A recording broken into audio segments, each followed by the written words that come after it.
It's spinning, right? According to that, we are live. Yeah, it's. I've got it in the corner there. Are we good to go? Yeah, it looks like it. Right, excellent. I don't know if we've got anybody actually watching yet. Good evening. You've seen the title. It's Lukozer and Mamemeister talk complete bollocks. Because just for a change. just for a change. So how the hell are you anyway, Chris? Are you bearing up? Yeah, I'm surviving. You know, the usual sort of fun-filled days. Actually, this whole self-isolation thing doesn't affect me too much because I stay in a hell of a lot anyway. I don't really socialise a lot. The biggest problem is it means that the old man is staying in a lot, and that is driving me around the bend. So I hope it gets lifted soon, just so he'll piss off out for a change. And it's funny, like my daughter, she's been self-isolating for about the last 4 years. You know, I mean, it makes no difference. She sits in her bedroom, never leaves anyway, so it's made absolutely no difference. And yeah, I think that's the medical condition known as being a teenager. So how are things? Have you noticed? Are you going out much? Evening ZX Renew, how you doing, buddy? Evening Kobo chums. Yeah, so how are you? Have you been going to the shops much, Chris, or just as and when you have to? Or... Well, only when I have to, because you're queuing up for fucking hours before you even get in them. So yeah, only when it's absolutely necessary. Yeah. I find. I mean, I sort of living on my own. I'm still kind of. I'm used to living on my own now, but I'm absolutely shit when it comes to buying food. I mean, I'll be in the house. Hey, Stephen, how you doing, buddy? Nice to see you, mate. I hope you're doing okay, man. What was I going to say? Yeah, I think, right, I need washing up liquid. I need to get, potatoes. I need to get some food. And then I go to Morrison's, and I just kind of, my eyes glaze over. And I'm walking around, and I end up, before I know, I've got crisps and some chocolate and like some cans of juice. Yeah, I do that every time, yeah. And you always end up forgetting half the stuff you went out for. Yeah, we all do that. But I noticed. Well, I was up at the. I was up getting my daughter's. Well, I've seen my daughter. My daughter's got a lizard. He would probably get pissed off if I called him a lizard. He's a monitor. Okay. Well, he is a monitor lizard, so yeah. I suppose he is. Yeah, he's a monitor lizard. So I've got to buy him food. So I was up there today, and it's like they're only allowing 3 people in, and you've got to wait for somebody to come out. Yeah, that's what it's like. Yeah. It's really they've really ramped up the whole isolation thing. Although I heard in the news they're now saying that they're wondering whether the 2 meters is actually working. It says because if you sneeze, it can travel up to like 8 meters. Right. So, okay. Yeah. Let's just make it, 1 person per street or something, and be done with it. Good evening, Michael. Michael's just saying here. Yeah, I mean, Aldi are apparently limiting you to 3 tents at a time. Only 3. That's about out of order of them, isn't it? It's fucking true though. You go into Aldi or Lidl for like, I mean, I love the bakery section in Aldi and Lidl. I go in there. And then before I know it, I come out with like a packet of rolls, a screwdriver socket set, an inflatable pillow, and a bloody canoe or something, And I think they saw you coming, didn't they? Yeah. Oh man, so how you doing anyway, guys? We've got 11 people in.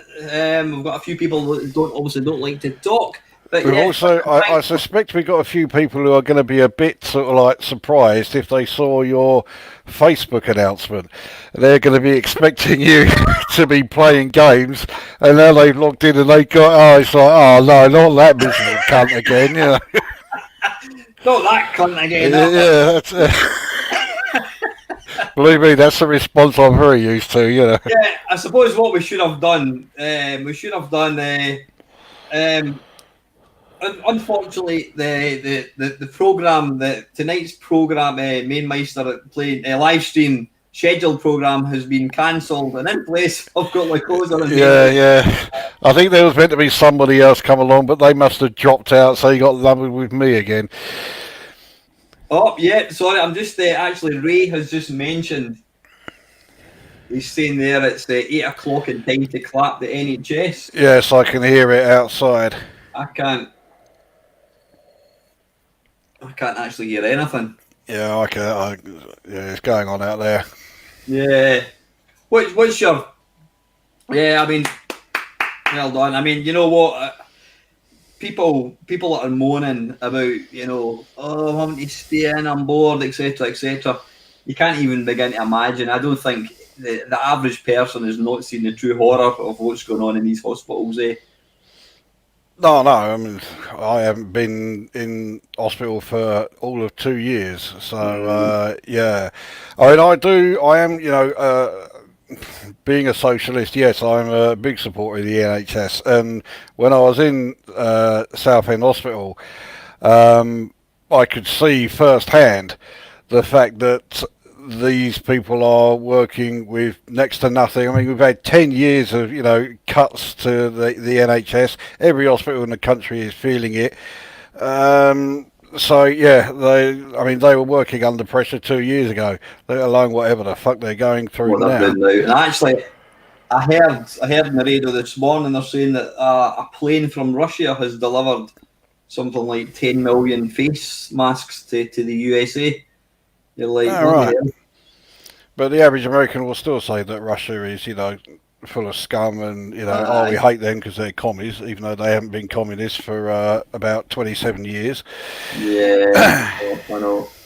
What do you think of this? I mean, a lot of people are saying that, what we're doing here is like resetting society. We're going kind of back to what it was like, during the war and that kind of stuff. I mean, there has been a lot of real positive things that have come out of what's going on. People are helping one another, but I've still noticed there's still a lot of selfishness, as we've all seen with the arseholes who decide to, they need 10 packets of toilet rolls and all that sort of thing, yeah. And I'm quite sure that when all this is over, people will just go back to being complete selfish people again. Oh yeah. Once it's all over, all of these, the past few weeks, and obviously it's going to be the next few. It could even be the next few months for all we know. But yeah, once it's over, it will all go back to how it was. Everyone in it for themselves and fuck everyone else sort of thing. So yeah, this, no matter what changes now, it's only temporary. As soon as it's over, it will all go back to what it was. Aye, I know. Evening, Derek. We've got Mr. Findas in. Have you watched Derek Findas's channel, Chris? And if you haven't, you need to watch it, because we actually could have done with Derek doing his little intro about the scheduled programme being cancelled, and instead we've had to put a repeat of these two guys. Oh, okay. Yes. Okay.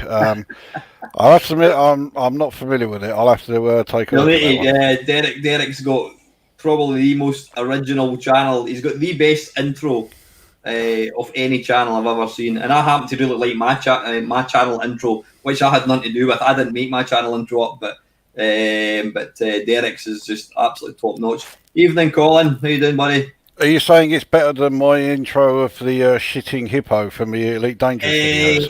Well, now you say that, no. I think Derek's got the second best intro. Oh, okay. Nothing beats a shitting hippopotamus.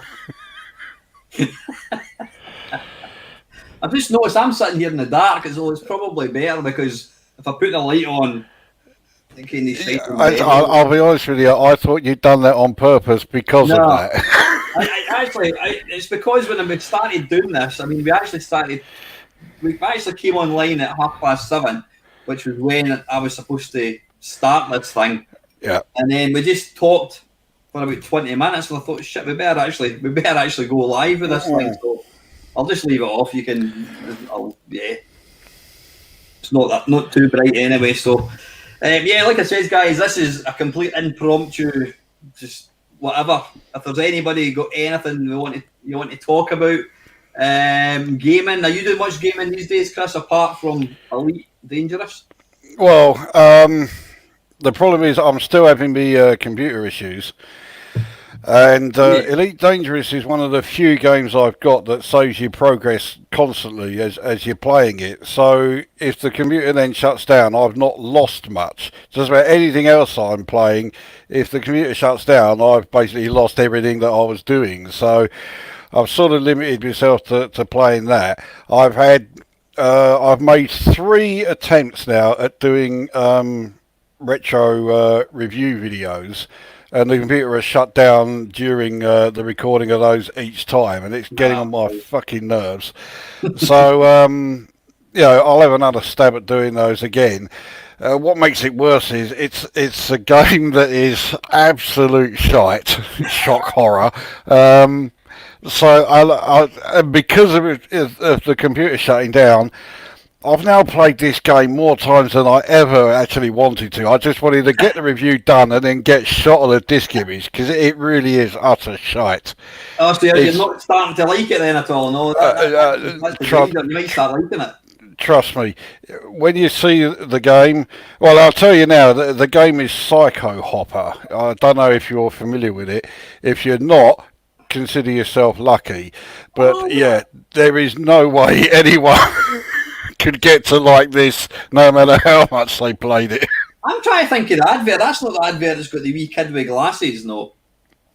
Doesn't ring a bell. No. Maybe I'm just clutching at straws. I can't remember. I've heard of it, but it's one to be avoided. Do you reckon? Then is it? Yeah, I don't know if you saw the last one I did, the Hopper Copper. A policeman on a space hopper. Who comes up with these shit ideas? But anyway, this is another game that involves the character you're playing as on a space hopper, and as far as I know, this is the second and last one. I don't think there were any others. Put it this way: if there are any others, I'm staying well clear of them. What was I doing? Actually, you don't play Amstrad games at all on emulators, do you? No, I didn't have an Amstrad back in the day, and I tend to stick with the systems that I did have. So yeah, I still even now get people saying, "Oh, why don't you do Amstrad games and all this?" Well, I've said it quite a few times in videos. I didn't have one back then, and I wasn't that interested in the Amstrad, and I'm even less interested in it now. So, no, you're not going to be seeing any Amstrad reviews from us. I think that's the thing as well. I mean, obviously, I do my Arcade Perfect, my arses, and so I have to, I'll try and play every version I can possibly find. But it's impossible. Even like the Spectrum, I didn't have any affinity to the Spectrum. I had no love for the Spectrum. In fact, I thought it was shit when I was younger. And it's only since I've become an adult, and I've owned a Spectrum now for maybe 10 years. But the only games I'm only familiar with the sort of the popular games.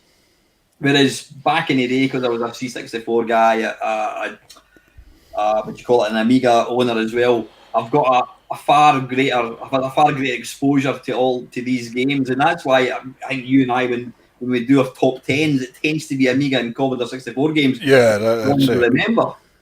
Yeah. I'd also just realised actually, I'm about to completely contradict myself, because I didn't have a Commodore 128 back in the day. I did know someone who had one. I've got a video coming up. It's going to be within like the next 3 or 4 that I do, where I'll be covering some Commodore 128 CPM games. Now, don't expect anything fantastic from them, but it's more just a case of it's something different. So yeah, I'll be covering some of those. Aye, because you asked me if I had any games, and I thought you were talking about Commodore 128 games. It is. Yeah, it is. It's Commodore 128 games, but it's games that are running in the CPM mode for it. I don't understand what you're talking about. What is that? Right. Let's try and keep it as simple as we can. Yeah, you're talking to me here. Remember? Right. Well, how the Commodore 128 ran in different modes. You had 128 mode and Commodore 64 mode. Aye. And then when it was running in 128 mode, you could have it in either 40 column mode or 80 column mode. Right, well, CPM mode used, the Commodore 128 had 2 processors in it. No. Okay. I didn't. So its main processor was the 6502 variant. I think was it 8502. I think it was, or something. Anyway,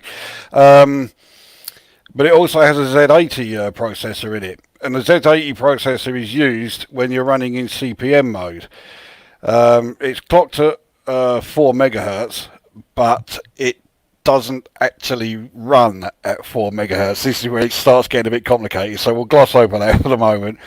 But basically, you could have some, they're all pretty simple games running in CPM mode on your Commodore 128, but it's using a Z80 processor instead of the regular 6502. So that's why I thought I'd give those a try and show what they're all about.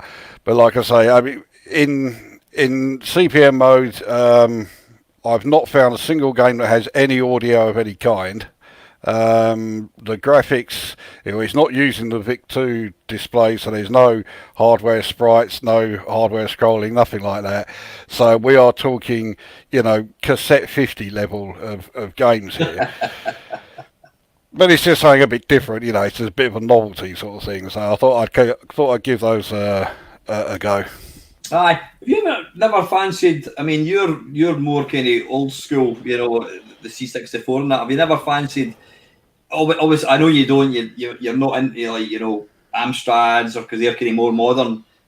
Well, yeah, they are technically more modern. Have you never looked at maybe the Atari? Because I mean, the Atari had a huge back catalogue. A lot of the games that you probably enjoyed in the C64 were on the Atari, and in a lot of cases. Sorry, Panther UK. A lot of cases, the Atari version pissed all over the C64 ones.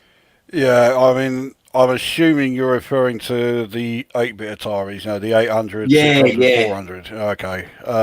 I just noticed the comment there from Lactobacillus primus. No graphics, no audio in standard CPM. It's text-based only. So there you go. I do have a couple of the games there that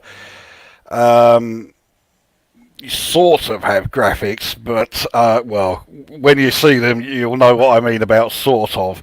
Anyway, I mean, the thing with the Atari is we very nearly got one when we got our 64 in '82. It was almost like a toss of the coin thing. We were like this close to getting the Atari 600 XL. And more or less at the last second, we decided, we'll have a look at, we'll get the 64 instead. And I think, in hindsight, we did go with the better option. But yeah, again, it's not so much that I don't like the Atari, 8-bit computers, but I'm not as familiar with them. So, I just stick with what I know rather than. I mean, it's probably a bit of, it probably means that I'm missing out on quite a few decent games. There are probably plenty of decent Atari 8-bit games, but because it's a system I'm not that familiar with, I just leave it to the side, and I just stick with what I know. Yeah, I mean, I don't know if you're into any of the sort of the LucasArts stuff. All these games, all the early US Gold games. These were all originally came out in the C6 on the Atari 8-bit, and then were ported to the C64. Evening, Brian. Evening, Jason. And yeah, they are. In a lot of cases, because the thing is that the C64, the Atari came out. I think the Atari came out about it was something like 78. I mean, it was ridiculous when you. Yeah, the original 800. Yeah, it was very early. You actually see. I mean, the Atari 800. It's a remarkably powerful machine. I mean, Archer McLean famously said in issue 1 of Zap that Atari was better. And I remember reading that comment and I was like... I bet he made himself really popular. Yeah. I've just got this shiny brand new C64 and it's better than any other computer. And bloody Archer McLean says, well, actually, the C64 is good, but the Atari is much better. I don't know if I'd go so far as to say much better.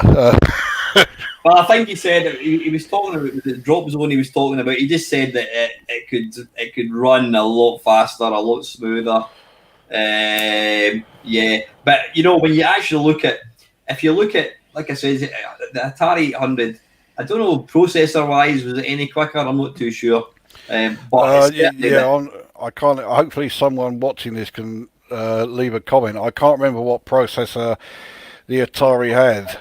I'm going to guess that it's 6502, in which case, surely it was clocked faster than the 64's one.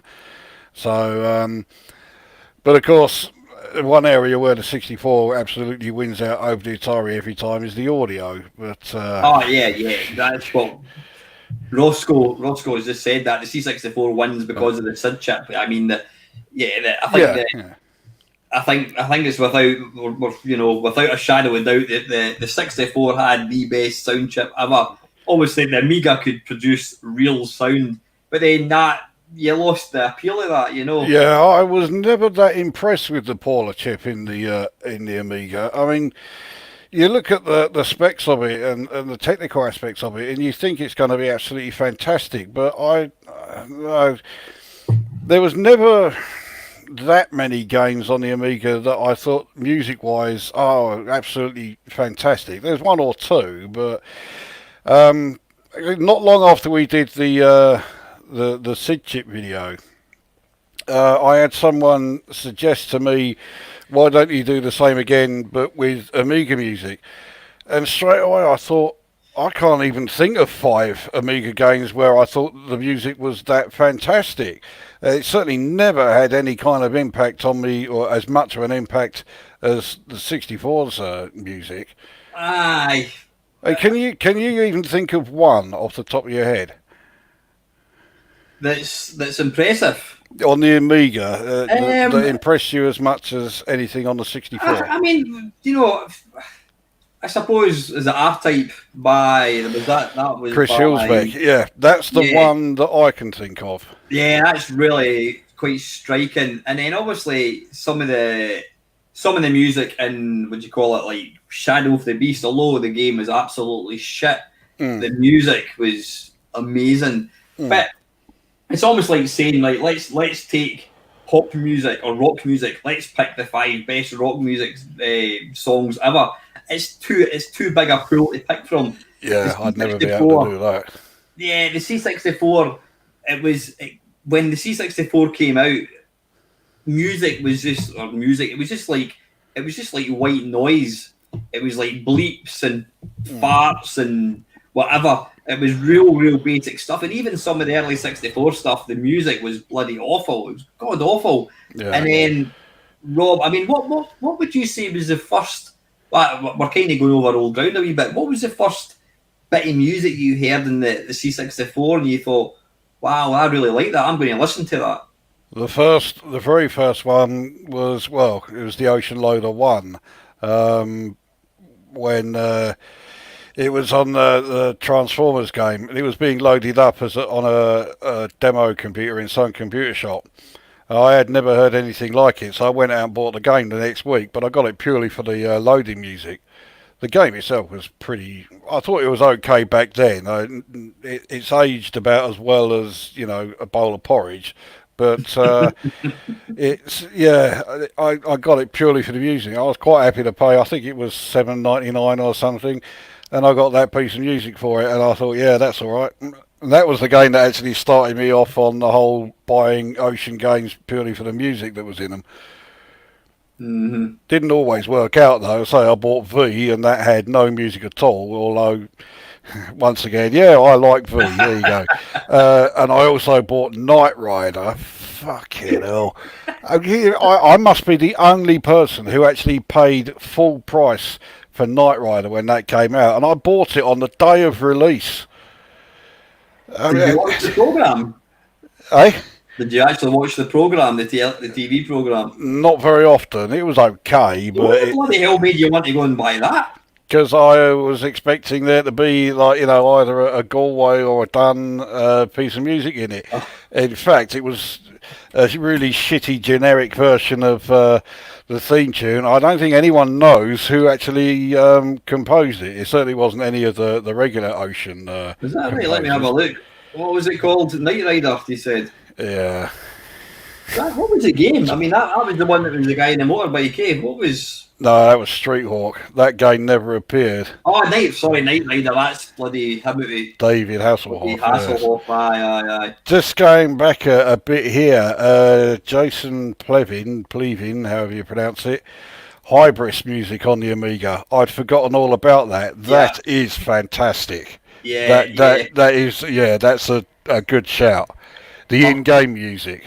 Totally agree with you, and it's that to the Amiga is what Commando was to C64. The music made me want to play the game, but the game was good, and the music enhanced the experience. And the only thing I didn't like about the Hybris is I didn't want to shoot because it would use one of the voices. Yeah. You had this fantastic beat going on, and then every time you and I would almost say I would stop to try and listen to the music for a wee bit, and then I would. Yeah, so a lot of the time I'd start the game up and then just put it on pause and then just sit back and listen to it. There's another comment here, Colin Jones. Sorry, Lukozer. Hang on, where's his comment gone? There was some absolutely amazing. There we go. Yeah, some absolutely amazing tunes on the Amiga. I'm not saying that there wasn't. I'm just saying that certainly in game, nothing impressed me as much as I was impressed by the music on the 64. You know, there was, well, with the exception of Hybris, which you just remembered, and the title music for R-Type, there wasn't really anything that when it first started playing, I would just sit there and listen to it because I just thought it was that good. But there were plenty of decent music on the Amiga, but most of the ones that I liked were on like public domain demo and music discs, not really so much in game. I mean, I had a whole slew of music and demos and mega demos and all this, and I was never really that fussed about the visuals in them. I got every single one because I wanted to hear the music in them. So I'm not saying that there was no amazing tunes on the Amiga at all. It's just that it didn't have as much of an impact on me as the SID chip on the 64. Yeah, I think just the Amiga. There's no question the Amiga. It was a far more sophisticated bit of hardware. It could do real music. I mean, because every game that came out sort of in the first kind of year on the Amiga and Atari ST, it just had digitized heavy rock guitar, and you thought, oh, this is amazing, and so you became quite blasé about it. Chris, I think I need to put a light on. I'm kind of fading into that. I was just thinking that it might be an idea for you to put the light on. Yeah. Oh, Jesus. There we go. Yeah, there we go. I've not got a hat nearby, unfortunately. No. Okay, we'll all have to be blinded. Yeah, you'll just have to put up with my shiny head. But yeah, you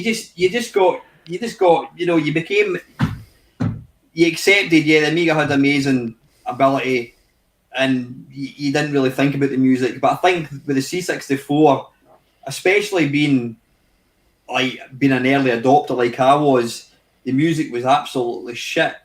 And then suddenly, after about a year, Thing in a Spring, Monty on a Run, you're like, wow, just unbelievable. And because you knew the restrictions that they were working from, and the fact that this music was coming out of this piece of bit of hardware, which was, it was getting on in years. It was, it was an old bit of hardware, and it came out at the same time as the Spectrum, the Dragon 32, etc. And it was making this awesome music, and having the respect of what these guys were actually doing made it appealing. You wanted to listen to music, and you liked it because you thought, well, this is incredible. But when you listen to the music on the Amiga, it's like a PC game now. You'll never ever play, well, I won't ever play a PlayStation 4 game or a PC game and go, wait a minute, listen to that music. That's incredible, because I've just become used to it. Oh, well, with the PC, I can actually think of one example where I did do that because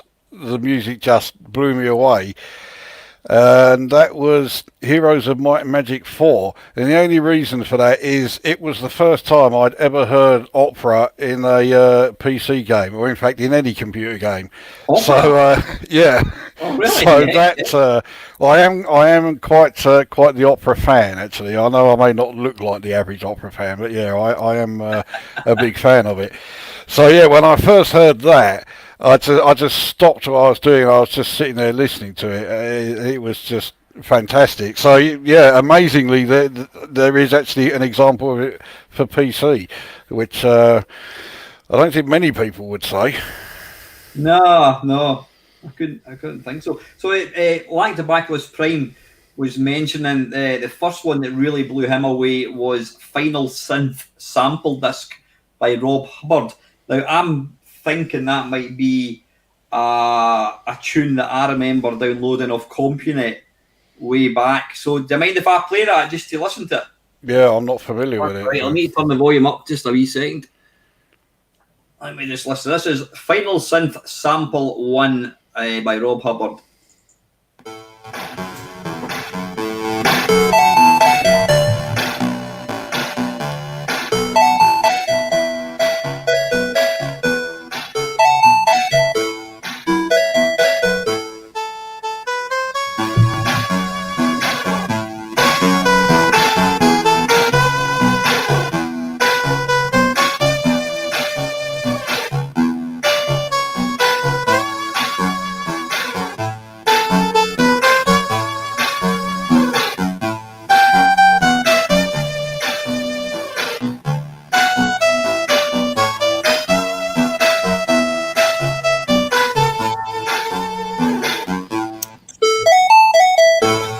There's a couple more.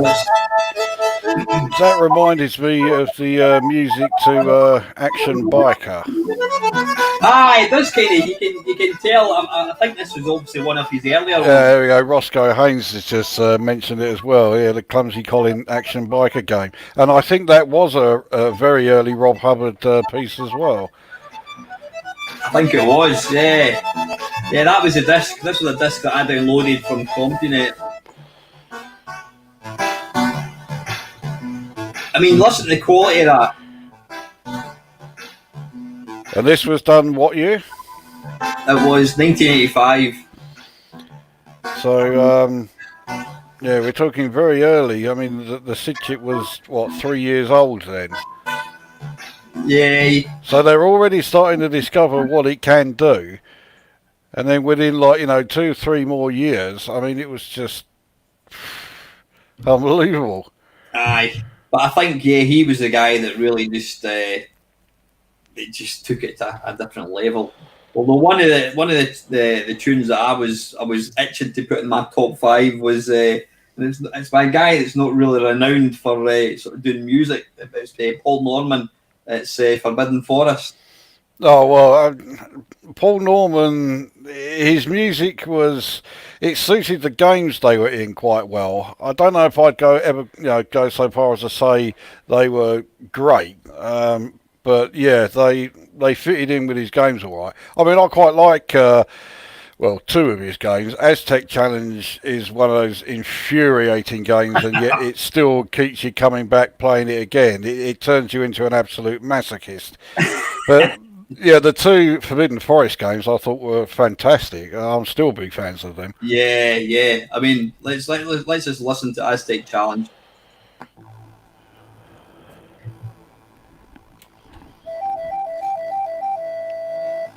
He was able to get music that suited his games absolutely perfectly.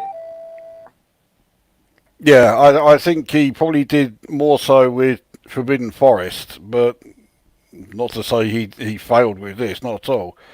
The in-game music in particular with the Aztec Challenge. I mean, that's just kind of, is it white noise or something, is it? I think it is. To start with, it sounds a bit like it, but let it go on a bit. It does kind of.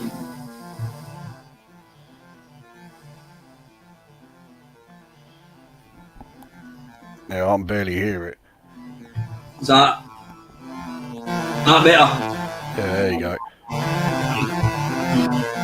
Yeah, we'll have a quick. Sorry, we should really not be doing this because somebody's already said when are we going to get Panther UK back into a video. I don't know. Should we let him in? I don't know. I mean, I think that video with the three of us, that's the best collab video that I've done. That's for sure. Aye, I know it is. It does. You get a different mechanic when you've got a third person, and it was nice.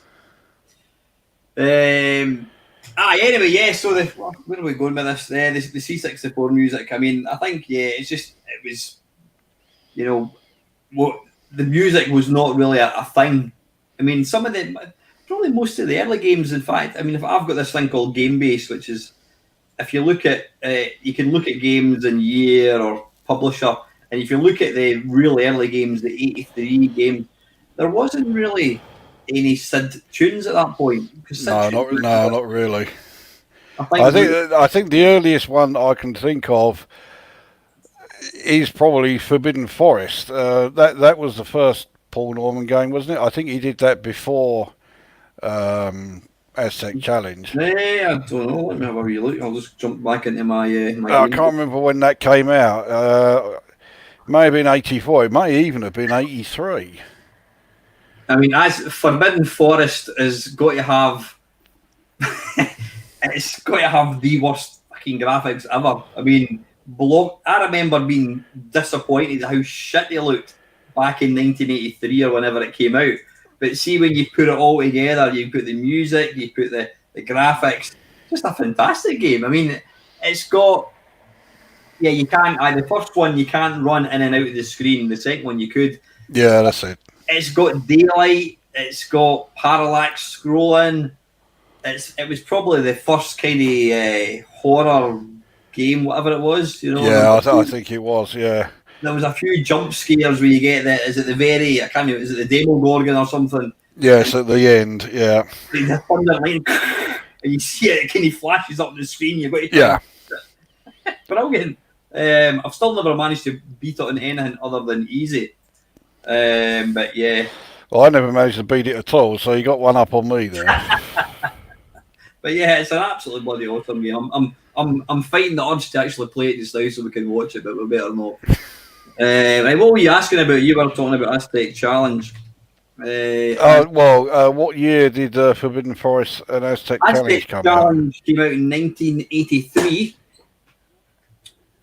Well, that must be his first game then. Surely Forbidden Forest was earlier than that. Forbidden Forest was 85. Oh, no, sorry, that's beyond Forbidden Forest. I was going to say, that sounds very late. Forbidden Forest came out in 83 as well. Okay.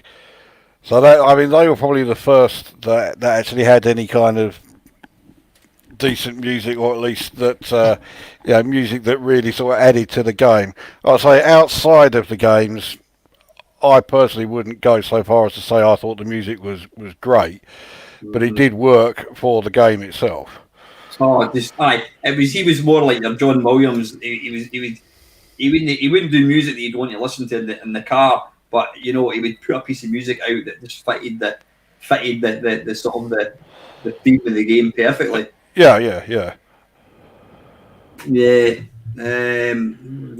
So that was that was 1983. But I always remember Forbidden Forest. I can always remember loading it up and getting my mum to come in and look at it and look at this, mum, and she was like, "Oh, that's amazing." It was the only game I think she ever actually showed her, because it was like, wow, Although it's broken for me a wee bit because it's got the most irritating bit in between levels. He does his victory dance. And it goes on and on and on and on, and then just as you think it's going to finish, it fucking goes on again, and it goes on and on and on and on. I didn't actually mind the victory dance because that was my favourite piece of music within the whole game, so I didn't mind it going on a bit.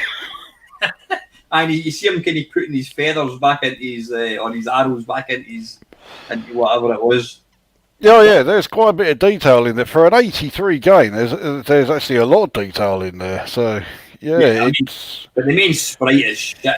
It's absolutely god awful. Although my favourite level in that game is Right, I'm trying to think. The first level, the spiders, Yeah. is the second level, the frogs. I didn't like that one. I thought that was No, I think the frogs was like the third, may even have been the maybe fourth. I think my the favourite. second level was the giant bee, wasn't it? I think wasn't that the second Oh, level? yeah, giant bee. Then, oh, fuck. Is it the frogs or is it the? There's one where you've got. Have you got the spider? But you get my favourite bit is you get the skeleton that runs onto the screen, and if you Yes. stop and chase him, he fucking runs away. Yeah, the thing is with that one, with the skeletons, it's not actually the skeletons you got to hit, is it? It's that spectre thing that's in the background. Oh, aye, and it kind of you see it floating above, and then Yeah, it disappears, and then it'll just appear at the side of the screen. It'll fire a fireball at you. Aye, aye. That was a bloody awesome game. Ray C is saying his first game was called Bowling, released by High Tech. It was okay. Then he joined Cosme and released Aztec Challenge and Forbidden Forest. I don't remember Bowling. Let's have a wee look. no, I don't remember that. Mind you, with a title like that, it wouldn't have caught my imagination No, much. no. That's a game I've never actually ever seen. Bowling. Have you ever seen a bowling game? And I don't mean 10 pin, an actual like bowls. Oh no! I mean, I've seen some 10-pin bowling ones, and they all have one thing in common: they're all shite. Yeah, Aye, aye. but yeah, actual what Crown Green bowls. I can't imagine there were very many Commodore 64 owners back in the day who were also big fans of Crown Green bowls. Well, I'm sure it's probably. I think it's like in a young man's sport now. Enough. I couldn't even imagine how you would. Because it's all about. It's all about putting it, making it curve in. So you would have to it would have to be like a large ball, and you position the mouse where you want to kind of angle it or something. Uh, It would you, probably be you, I think you put more thought into this than I have. I think if they had brought out one, I think it probably would have made the top 10. The top 10 shit. Yeah, the worst sports games. Yeah, purely because of the idea. Who would want to be playing this? But Jason's saying their eighth frame was one. You're not thinking of 10th frame? Is that eighth frame? I know 10th frame, that was by Bruce Carver, he of Beachhead fame. Yeah, wasn't that? That came out after Leaderboard. Yeah, was that?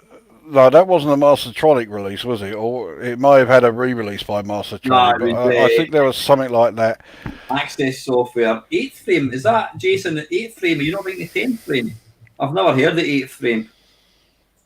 Let me have a wee look and see if I can find anything called 8th frame.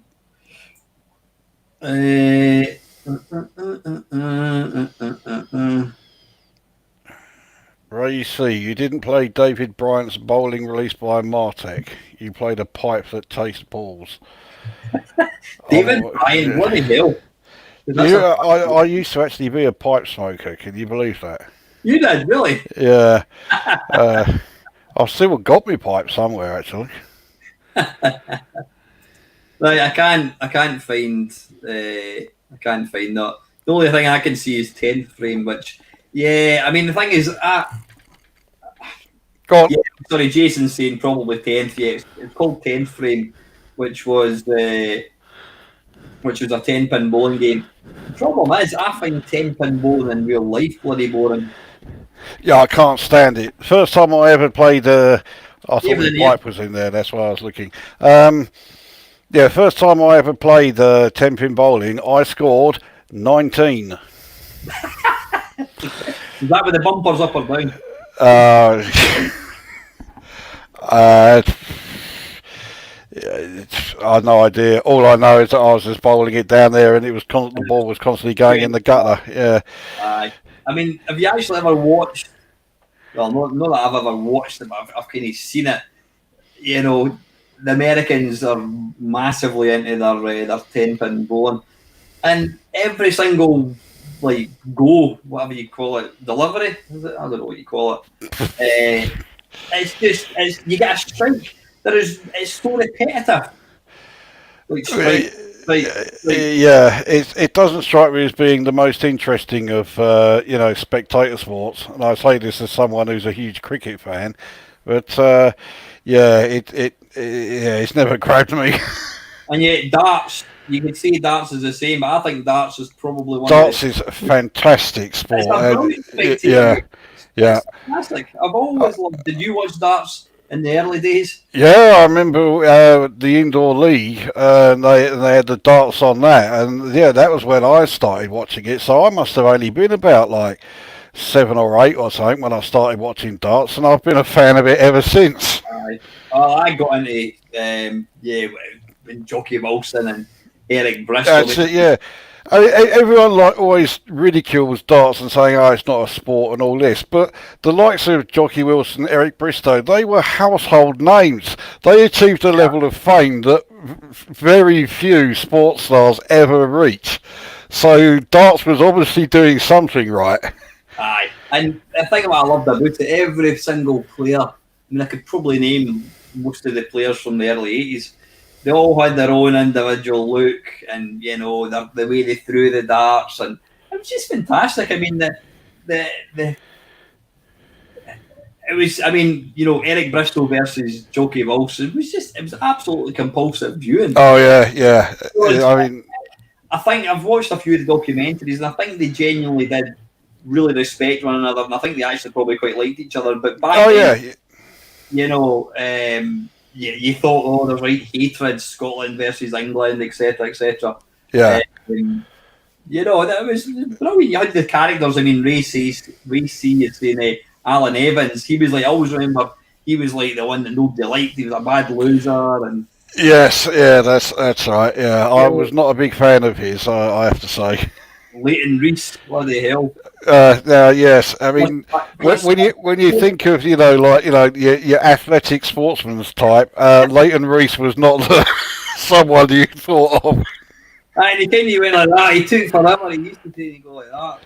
Yeah, so yeah, it was very slow, methodical. I think, it's a bit of a cliche choice, but I think of all the darts players, I got to say, I thought Eric Bristow was the best one. I like the way he used to just constantly wind up whoever it was he was playing against, and Ray's asking who your favourite evening, Andy. He's asking, sorry, who was your favourite darts player? Have you just answered that, Chris? Yeah, I got to go with Eric. Yeah, I think you've got to go for Eric Bristow. I mean, I love Jockey Wilson for obvious reasons, but I loved his arrogance, and he used to wind up people. And I loved it when you were watching him versus Jockey Wilson. When Eric Bristow when he was winning, he was just like so arrogant. But when players started kind of getting back to him and like catching up, you could see his eyes would glaze over, and he'd start to think, "Oh shit, I'm going to get beat here." Yeah. I liked the fact that he was so fucking cocky. He was like Muhammad Ali. He was so arrogant, but he would tell you beforehand, "I'm going to absolutely annihilate you, mate." Yeah, oh yeah. He really put himself. He put himself, out to dry. So if he did get beat or whatever, he hated it, But absolutely fantastic. And yeah, Ray saying there, Sid Waddell, he really made it. I think Sid Waddell was probably the greatest sports commentator there's ever been. As simple as that. His enthusiasm for darts was just unmatched, and you don't get that level of enthusiasm with any other sports commentator. No. Aye. Jockey Wilson rocking on the yockey. It was brilliant. Absolutely. A lot of people used to keep saying that, he was talking absolute rubbish. But the thing is, if you actually listen to the stuff he was saying, it's clear that this was an intelligent bloke and that. But he wasn't using it to be snobby or anything. He was just using it to entertain the crowd. So I actually thought it was better watching darts at home, because you could hear, you had Sid Waddell's commentary. It was better watching it that way than actually being at the venue and just seeing it, but without hearing Sid Waddell over the top. Aye. No, he was just, he just really made it. I always wanted to go down to Lakeside, but apparently now it's so difficult to get tickets for the place. Well, it's not even at the lakeside anymore, is it? Was Because it not? they moved it to some part of the O2. Oh dear, well the BDO did. It was an unmitigated disaster. The BDO is almost on the point of bankruptcy. It's failing miserably. So if you want to see darts now, you've got to go and see PDC. Forget about BDO. Aye. Yeah. What was your thoughts when they had what was it called, the PD? Well, When they PDC, well, when they had the split, well, originally when they split, they formed the WDC, wasn't it? And then it later became the PDC. I mean, at first I was a bit miffed about it purely because I didn't have Sky at the time, so it meant I wouldn't be able to see like all of the decent players. Yeah, at first I didn't like it. Once I got Sky, I didn't care, you know. Aye, I was exactly the same. Yeah, you kind of felt like all the good players kind of left. Dave Whitcomb, bloody hell, he's just going to mind as well. Mike Gregory, whatever happened to him? He was. I was never a fan of Mike Gregory. I just thought he was one of the boring players. And that's the problem with darts now. They don't have any of the personalities left. And Nah. yeah, I mean, I was a big fan of Barney, but I used to hate it when he was getting beaten. He would almost like give up, and he would do it within like 2 legs of the game starting. If he lost the first 2 legs, he practically gave up. And that was annoying because when Barney was playing at his best, it was fantastic to watch. Aye. So, but I thought he was a bit of a personality. I'm not a Phil Taylor fan, but I suppose I have to reluctantly say yes, he did have some personality. But who have you got now? Rob Cross. There's a personality vacuum if ever there was one.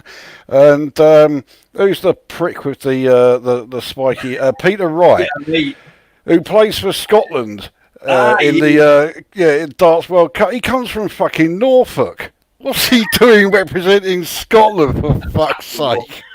He doesn't even sound like Scottish. How is that? Why did he choose to play for Scotland? I have no idea. Your guess is as good as mine.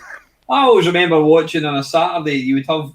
I don't know what it was called. You had like Scotland versus England, and then you had Jockey Wilson. I'm trying to bloody remember. Christ, I'm struggling to remember even a second Scottish player. Who did? Can you remember? I remember there was some guy. He always used to play darts in a kilt, and I can't for the life of me remember his name. Jockey Wilson is the only other one. Is the only one I remember. Well, you've also got Gary Anderson now as well, but obviously that's much later. I quite liked him. Was there a guy in Rab? Oh, I can't bloody remember. Well, not Rab C. Nesbitt. That's for sure. Now, someone was going to say that. If it wasn't me, it was going to come up in the comments there. So. I can't remember. I can't bloody remember any other Scottish things. But yeah, I mean, I think that darts and watching darts made me want to play it. Oh yeah. My dad bought me a darts table. Bought me okay. Darts table. That's a different format there. Yeah. And he even put he put the hockey on my floor. He actually screwed it to the floor, whatever it was, 1.5 feet, so it was perfect. And I just used to play darts constantly. Yeah. I used to practice maybe for like 2-3 hours a day. Back in my drinking days, I always had a set of darts, and I was always playing darts down the pub. I was never particularly good at it. I mean, I never hit a 180. I think I only got like a couple of 140s. I think my highest outshot was 116s, but I mean they were all more luck more than anything. And I got. I mean, bear in mind, I was just like. I didn't have anybody to really play with because if I played it with my pals, I would always beat them. My dad would play, but I would always beat him. I mean, I used to regularly score 180s. My problem was you would maybe get like a 140, 100, and then you'd go on a finish, and then it would just go. You'd end up like 20 darts. Yeah. My best checkout was, I think I did 14 darts. That was my best. Oh, I never got anywhere near that. No. And my most, not my my most claim to fame. But my proudest moment was my dad worked with a guy who played for Scotland. He was never on the TV, but he was basically picked to play for Scotland, and he came down to play me, and I beat him. I think I got 180 in my first shot with him. He's like, "Oh, for fuck's sake!" Oh yeah, so you were on for the 9 dartler then, yeah. I beat him, and then he beat me, and I think we only played the two. I think we only played the two legs, but I was quite chuffed at that, and then fucking girls came along, and I fucking never went back to darts, but. Actually, my girlfriend had a set of darts and flights that she found in a drawer the other day there, so I've now got a set of darts. I've not got anything to, I've not got any to actually throw it against. But I would love. I'm kind of going that way now. But when I start getting fatter and I start going to the pub, I'll probably take up darts because I did really enjoy it. So, was there any computer games that you thought were viable darts games? Not darts game. It didn't really sort of lend itself well to being having computer games based on it. As much as I'm almost reluctant to admit it, the Bullseye game was not that bad, but it was rather limited, like all of those quiz type games, because of course once you played it a few times you knew what the questions were going to be anyway, so regardless of whether or not you actually knew the answer, you just remembered it from the last time you played. No, who was it saying there? Jason saying 180 was the best darts game. That was actually really good. That was a mad, was it Mastertronic Any Dimension, I think it was. That was one of the sort of the more quality Mastertronic games. Did you ever play that 180? No, not familiar with that one. That is pretty good. It's just the hand moves about and you've got to try and control it. Can you try and guide it? Yeah, I mean that's really about all you could do with a darts game, isn't it? But even though the actual premise may sound simple, actually programming it, yeah, I played a lot of darts games that I just thought, oh, this is awful. And I think because there were so many that were dreadful, I just gave up with the whole thing. So that's why I missed out on that one. Well, you can, if you want to come up to speed with your darts games, I think I did do a darts special on the C64. I covered every darts game. I'll have to have a look at that one. Have a look at that. I think most of them are absolutely shit, if I remember rightly. Well, that doesn't surprise me. But there's never been. I don't think. I was watching. I was watching a YouTube video, and it was like Michael Van Gerwen and these other guys, and they were playing a virtual reality darts game. Oh yes. And none of them could even fucking hit the board. No. It goes to show that it's obviously completely and utterly unrealistic. Yeah, I know the video you mean, and I have seen some players, playing darts with the VR thing. It just looks weird. I mean, for one thing, you've not got the dart in your hand. It's just like thin air, and it's like, well, how are you supposed to get the weight of it so you know how hard to throw and everything else? No, I just can't be doing with it. The other thing is, of course, a set of darts and a dartboard. How much does that cost? I don't know, but let's say you're going really mad and let's say you go really mad and £100 on a dartboard and a set of darts. Now it won't cost anything like that, but there you go. How much is a virtual reality headset? Why would you buy one of those to then play darts for? No, not the greatest of ideas, that one. Aye. I'm just looking at some of the comments there. What was it? Panther UK. The batsman is holding the bowler's willy. Was that not some? Oh, it was the bowler is holding the batsman's willy, and that was Brian Johnson in the Test match special. There were plenty of those sort of things said throughout that. Well, bearing in mind, I mean, I think Test match specials started in the 1930s. So yeah, you've got a lot of commentary bollocks ups, shall we say, to choose from there. That was a thing that you used to get. That was a thing that was very 70s, 80s. What was that bloody guy that did the goal right in the night? Oh, Dennis Norden. Oh Christ, aye, Dennis Norden, aye, and it was just basically it was just people making mistakes. Even remember, like, what do you call it? That's life. Oh yes, I remember And that. then you had Unfortunately, Cyril. Yes, Mister such and such from Shrewsbury said, "Yes, I came out and he was holding my cock," and I was like in the newspaper. This is easy. yeah. I know. With a lot of those, I think they were treated as they were, accidents, in quotes. But I think they were done entirely deliberately, and a lot of the time people just didn't seem to notice that. Yeah, believe it or not, it was actually written to say that, And of course, Viz took it to a new level anyway. You know what I mean? But Which one was that? Sorry. no, I'm saying Viz. Can he? Oh, Viz. And he took it to a different level. But it's actually when you think about like the 80s, the 70s, and the 80s, it was so innocent, wasn't it?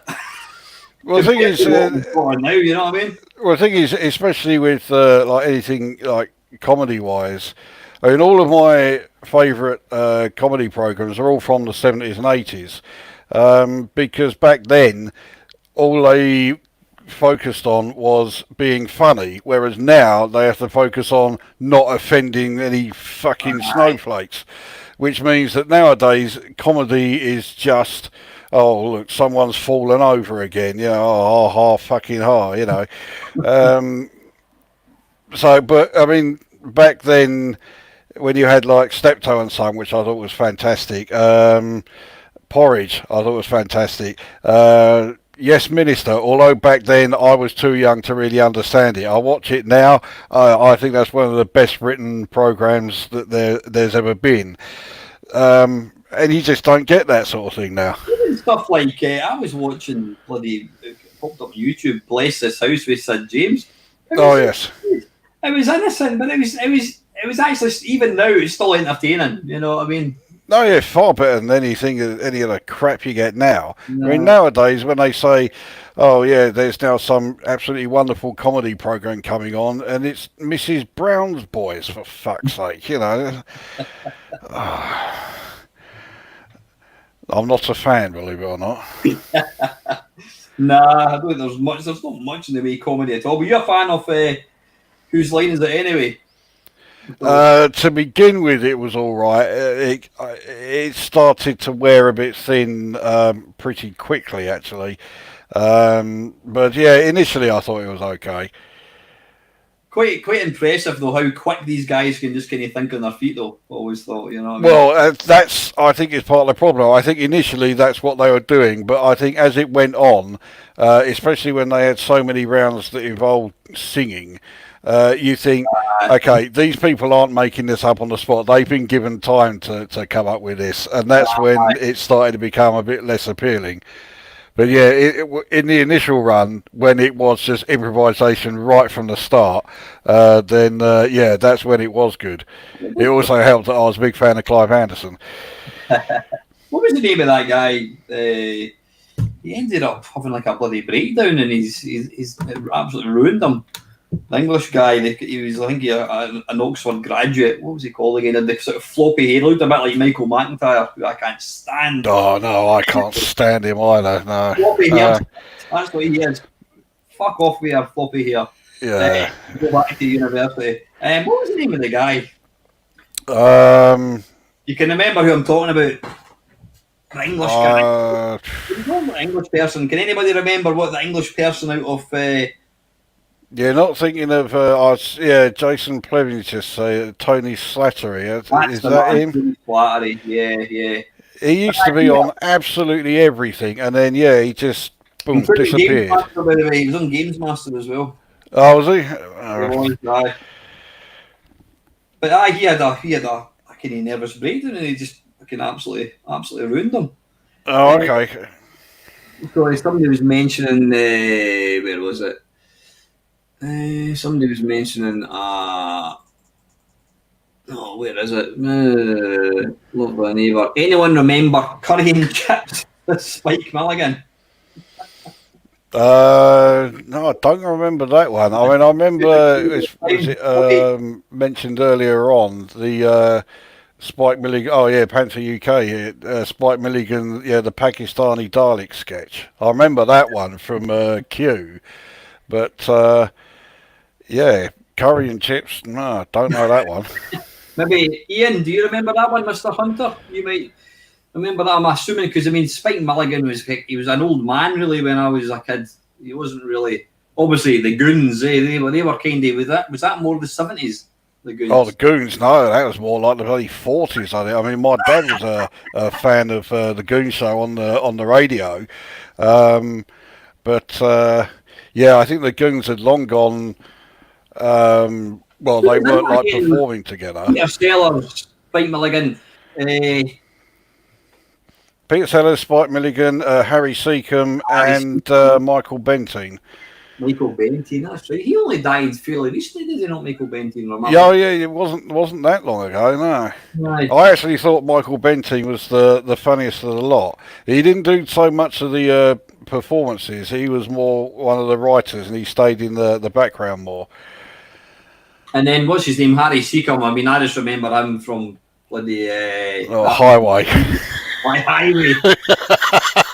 Yes, when he found God, and that wasn't a good move. Stephen's mentioning Michael Bentine's potty time. I remember that. Yeah, I thought that was pretty good. Fake recollections. He just these little, were they like glove puppets and things like? Yeah, that's right. I don't know if they were actually glove puppets or if they were actually on a string or something. But yeah, I mean, it was a weird thing because it looked like it was a kids program, but I don't think it actually was for kids. I mean, I'm sure my memories are very, very hazy because I must have only been about like 6 or 7 or something at the most when that was on. So I don't remember it that well. But I do remember I used to really like it. And then there was, Panther UK saying Naughty Ash, that was Ken Dodd. Again, I just remember. No, I don't remember that one.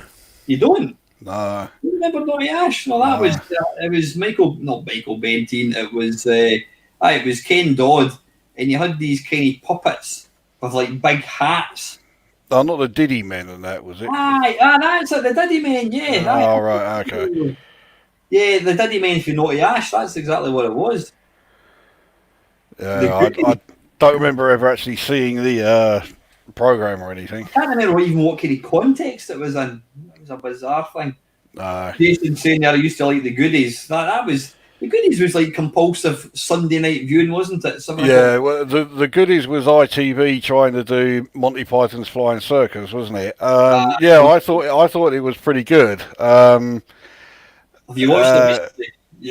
That's it. I haven't seen it recently. I have a horrible feeling if I was to watch it now, it may not have aged so well. So it's one of those where, I did like it back in the day. I thought it was one of the best things on television back in the day. But if I was to watch it now, I'm not so sure. So I sort of leave it. Well, Colin's saying he still likes the Goodies. I did watch. In fact, I managed to download a torrent of about, I don't know, every Goodies episode, and I watched a couple, and it was pretty hard going, to be fair. Colin Jones there saying the Goodies was BBC, ITV ruined it. Now, I didn't know they started on the BBC. I always thought it was just ITV only. So yeah, that's news to me. So I can't remember that. But unfortunately, Tim Brooke Taylor will always be best known for being caught stealing at a supermarket. All right. Oh, I don't remember that one. It's the same as what's her face, Paula Radcliffe, who holds the world record for the marathon. Oh, she's just always been known for pissing in the street. Yeah. What about talking about some bizarre acts? What about Rod Hull and Emu? I mean, what the fuck was that all about? Yeah, I mean that was basically Rod Hull using a puppet so that he could get away with, fondling women on the television. You got to admit, he was on a winner there, wasn't he? I mean, I'm sorry, but he was up there with Jimmy Savile. He just looked, he's a bizarre looking creature, wasn't he? Yeah, he was one of those, you did look at him and you just thought, yeah, okay. He looked about bloody 60 when he was probably about 30. Yeah, I've no idea how old he was, but I do seem to remember that when I first saw him in the 70s, and then you see him on television when he was doing that pink windmill thing I think that was like mid to late 80s, and he looked exactly the same. He hadn't aged in like nearly 20 years. Because he looked fucking ancient. Yeah, that's it. He always looked old from start to finish, And as Ray's saying there, yeah, he'll always be known as he felt he was I think he was with his son at home, and he was trying to tune the football Manchester United. He went on the roof and he fell off while trying to fix the aerial on the roof. Yeah, I always remember my favourite bit with Rod Hull and Emu was do you remember The Word on the Channel 4? Yes, Terry Christian and that. Yeah, bloody. Oh, I did have a bit of a thing for what was her name? That American girl. She was quite annoying, but she was nice looking. What the hell was her I know who you mean, and yes, I agree. But I can't remember her name now. I think it was. Katie Puckrick, that's right. Yeah, that's her. And then you had what was the guy that went on to do Nevermind the Buzzcocks? He was like an Elvis Presley impersonator with the flat hair. Mark something or another. Oh, Mark Lamar. Mark Lamar. I always remember they had Rod Hull or Danny Bear. Yeah, I wouldn't mean about Danny Bear. Aye, she was all right, but I preferred Katie Puckrick. What was I going to say? Aye, Rod Hull and Emu was on it, and he started his fucking nonsense with like Terry Christian. They also had Snoop Dogg, and he said, "If you fucking bring that thing in, I'll ring your fucking neck."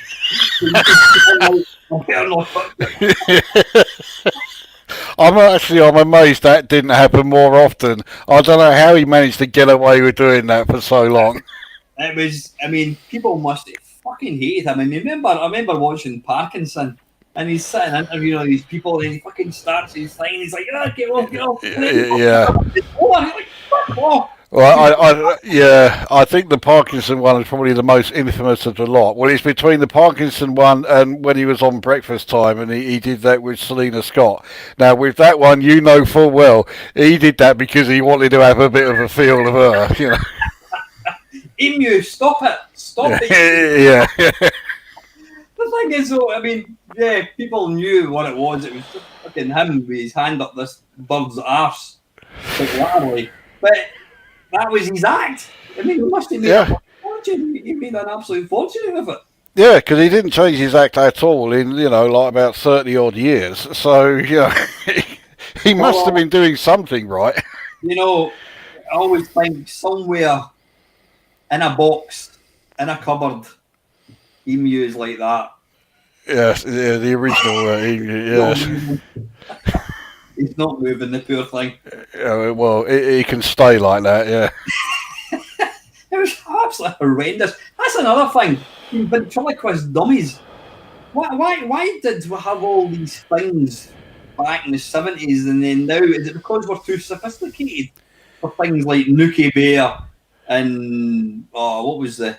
Well, it was Roger De Courcy, wasn't it, with Nookie Bear? Well, he torched his career when he made that joke about it was either Robin Cousins or John Curry. It was one of the ice dancers. They just won a gold medal at the Winter Olympics, and he was doing some show. I forget where it was. I'm not even sure if it was even televised. Just Nookie Bear. Yeah, and either John Cousins or Robin Cousins or John Curry, it was one of those two, and they came into the bar where he was performing, and he saw him, and he said something like, "Oh, talking of woofters, here's one who's just walked in," and the place was absolutely stony silent. He just died on his arse from that moment, and I think that was basically his career over from that moment on. But like, what was the guy? He was like, what's that guy? Can't stand him? John Bishop. What was the guy that was like him before, the Liverpudlian? I mean, I'm not a fan of John Bishop either. He had the pair and he made the joke about the German Fokker. Oh, yes. Stan Boardman. Stan Boardman. Yeah, I was not a fan of him. But that's a thing, you know. I mean, yeah, things were more simpler back then. Another thing that always gets me, or I can never understand why. What was it about the 70s that they felt the need to tell us that you have to make sure you switch the TV off, or make sure you don't leave the cooker on, and they would show you how to put out a chip pan. I mean, chip pan fires, that's a 70s thing. You don't hear people... No. Mind you, I mean, things aren't that different now. I mean, nowadays, when you have adverts for things like... laundry soap. You have to, they have to have a warning: keep out of reach of children in case they eat the fucking things. So I mean, it's not that much worse, today than it was in the 70s. I think. But we had stuff like, don't smoke in bed, and then I do that all the time. Yeah. But you had the one I always remember that sticks in my mind was the old guy and his daughter. He's sitting in. Excuse me a wee second. I was going to say, you see the old guy sitting in his armchair and his daughter comes in. Oh, you're right, Dad. I'll make you a wee cup of tea. And you see him sitting thinking about. He was running about with a horse. And then he falls asleep, and then his cigarette falls onto the carpet, and the house goes on fire. Yeah. And, don't climb electricity pylons, etc. Oh yes, I remember that one. Yeah, the old public information film with that. I mean, they were basically, I think they were done basically just to terrify kids, and a lot of time it worked. Maybe now kids never leave the bedroom, so things. That's like it. Yeah. Don't need any of that. You had that electricity pylon thing, and the first question the kids will be asking is, "What's a pylon?" You just don't. And then, of course, you had the, what was he called again? There was Petunia and Joe and Petunia. I remember them, the wee cartoon. You see them sitting. Oh yes, yeah. That was another one of the public information films, wasn't it? Oh look, he's got back in the boat again. He's waving. Oh yeah. He's for a swim again. What was that to say? Dial 999. Yes. That was around at the same time as the Charlie Says things as well. With the cat. Yeah, I remember that. For strangers. It's a bit ironic that we actually had adverts telling you not to go off with strangers, and yet Mr. Savile got away with it. That's it. Yeah, he got away with it for nigh on 30 years. Fucking hell. Listen, I'm just thinking we said we were going to do an hour. I think what we'll do is we'll answer some questions if that's all right. Is that all right with you, Chris? Yeah. Yeah. We'll crack on with that. I did last week. Well, I did. But then it wasn't. It was taken down, which you all know about. Anyway, so what I'm going to do is just have a look at last week's or the week before's Friday Waffle. You oldie gamer Steve, my question for next time is this. Considering we've gone from cassette tapes to 5.25-inch floppies, then 3.5-inch floppies, then compact discs, DVDs, and then Blu-ray, which media has been your favourite to use over the years and why? I remember doing a question for the community in that very, very subject. What was your favourite medium for loading games? Did you say? Honestly, I wasn't a big fan of any of them. I prefer what we've got now, where it's all just digitally downloaded. Really? Yeah. Yeah, it's means I haven't got to have them all stacked away somewhere. So yeah, I wasn't big on any. I suppose if I had to choose one, and he actually left out 8-inch floppy disks. 8-inch? Yeah, they predated the 5.25. So, But if I had to choose one, I suppose it'd be the 3.5-inch floppies because I just had those like disc cases where you could just stack like 80 of them into one, so they took up less space. So yeah, I'd have to go with that one. Aye. I mean, tapes are obviously quite cheap, but they were a bugger to load. They took a long time to load. I don't know. Cartridges were nice, but I mean, I never had a console back then, so it was really. I mean, I can. Well, in fact, I'll give you a perfect example. Was it last week? A couple of weeks ago, my mate came up and we thought, what the hell? What game was it? Oh, it was Forza Horizon 4. I'd let him see it a few weeks beforehand. Then, in fact, there's a very, very man, Stealth Banana. All right. It was Neil, evening Neil. I'm just talking about you, mate. Neil came up a month ago before the isolation thing kicked in, and I showed him Forza Horizon 4 on the Xbox thing, whatever it is, and then he went home and he downloaded it. He bought it for the PC. Then he came up a couple of weeks later and he says, "Oh look, why don't we give it a go? See if we should be able to play it. We should both be able to play it at the same time. Me on the Xbox and him on his PC." So I thought that's fine. So put the Xbox on and it came up. There's a 6 gig download. Oh yes, yeah. Before you can go online, it's a 6 gig download. I thought, oh fuck it, right, okay. So we set it going, and we went away and did something else. Does it actually have cross-platform support then? I think, yeah. I'm assuming it was Neil that said it does work. I think you do get whatever you said it was, cross-platform support. Yeah. Anyway, so that download, it took about. It's not the quickest on Wi-Fi, so we downloaded that, and I thought, right, great, we'll put it on, and it says, oh, to go online, you need to download a system update, and it was like 4 gig. I'm like, fuck that, and I just turned it off. It's like, we want to play this game, and I can't. Yeah, 10 gig worth of downloads first, yeah. There's a lot to be said for putting in a cartridge or putting in a disc in, boom, away you go, you know what I mean? So, yeah, I'm probably going to go for cartridge, I think, and you've gone for... Yeah, 3.5-inch floppies for me. Yeah, I'm not a fan. As convenient it is, I mean, let's be honest, now is probably the best time to be a video gamer, because if you're not overly concerned about playing ultra-modern games, you can download Steam and you can buy 10 games for what was it called again? The Humble Bumble or something. Oh yeah, the Humble Bundles. Yeah. You can get like 10 games for like £2. I mean, my daughter and I, we were playing Left 4 Dead, which is quite an appropriate game to play. Just getting a bit of practice. I'm not a fan of that one, but. Oh, really?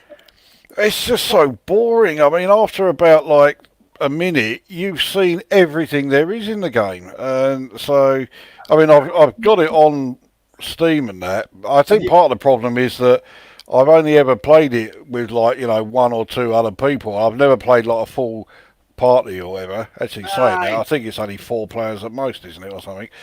But yeah, it just. I enjoy my daughter and I. We've completed both games. I've played it that much. Yeah, it's getting a bit boring now because it is. But yeah, we were playing that. But yeah, what was my point? It cost. I had to buy it for her, and it cost like £3 or something. Yeah. And then she just downloaded it. So digital downloads is a nice thing to do. And my daughter, she likes her Switch. So when she gets her pocket money, she'll say, "Oh, I want to buy this game," and I'll say to her, "Look, she'll go on." I mean, she bought the Animal Crossing the other day there, and it was like £40. And I went, "I can get it on Shop 2 for like £35, and you'll get it on a thing." "Oh, but I want it just now." "Oh, so you don't want to wait 2 days?" "No, I want it just now." "Right, okay." She's now got that, and what she doesn't understand or she doesn't appreciate is, if the internet isn't working, then she cannot play that game. That's right. Yeah, you haven't got the game then. The break, and then for whatever reason, I can't afford the internet or whatever. then you can't play the game. You simply can't play the game. Yeah. So that's, and I think one of the kind of the questions that I get asked a lot in my waffle is, do you think that people will have nostalgia for the PlayStation 4 in 20 years' time? Personally, I don't think they will. I don't see people in 20 years' time playing, I don't know, I'm going to play, I don't know, fucking Halo 2, not Halo 2, whatever, Half-Life or something. Do you think that'll be because it's not tangible, because it's a digital download? Do you think people have got the same sort of warmth and memory and nostalgia for games now? Well, I mean, for things like the PS4, I mean, probably not the best example for me because I had no interest in it from day one. So, but I suppose if you think about it, I mean, back when we were, when the 64 was new, did we honestly think we would still be playing Commodore 64 games 40 years down the line? No. But here we are. So no, I mean it's insane, the fact that if somebody says to me back in 1985, in 30 years' time, you're going to see yourself on the screen, and there's going to be this big hairy beast standing sitting next to you, and you're going to be talking. Yeah, that's the stuff of nightmares. There's going to be people listening, and you're going to be able to play any game you want. Like, that's just not possible. That's impossible. It's never and as I said, all the technology that I've got, and I've got, what have I got? I've got lots of things. I've got a VR headset. I've got all the bloody shit behind me. Right. The fact that what we're doing is incredible, but the fact that I can put my entire record collection and every single game, I'm not talking about CD, but base games, on a little piece of metal that is smaller than my fingernail. How is that? How can you have 256 gig on a little bit of metal? I can't. It just doesn't compute. I can't understand. I can't get my tiny brain around how that is possible. Yes, I know what you mean. Mental. Anyway, we're up to 27 viewers. Thank you for tuning in, everybody. Right, where are we? Where did we go, Chris? Right, that was from Stephen. Batman, thanks for tackling my subject last week. For this week, given the situation in the world right now and all that is happening regarding lockdowns and such your channel and others like it take on even more importance. Not only do you do a fine job of entertaining the retro troops in normal times, but now your channel has become somewhat of an entertainment lifeline. So in other words, Chris, you're Dame Vera Lynn, as I look to steer my mind away from the grimness of the world situation. How do you feel about that? And what are you doing to beat the... Oh, fuck, it's just cut off. Right, we'll just go for that. What do you think of that, Chris? That we are playing a part in keeping the society entertained? If society has reached to the point where I am someone who is keeping men entertained, then there really is no hope for it. That's what I think. But the fact that we've got 27 people watching two grumpy old gits just talking shit, I mean... I think that says more about the 27 people watching than it does about us, though, You guys have got a problem. Fucking hell. Aye. It's a bizarre thing. It's an absolutely bizarre thing. I mean, when I first... what made you decide I'm going to record a video? What was the point? It was purely a spur of the moment thing. What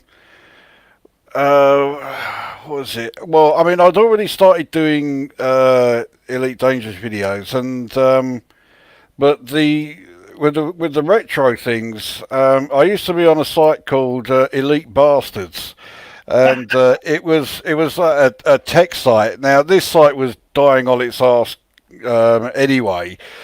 But there was two people basically left who were still participating in the forums. I was one. The other one was someone called Layden.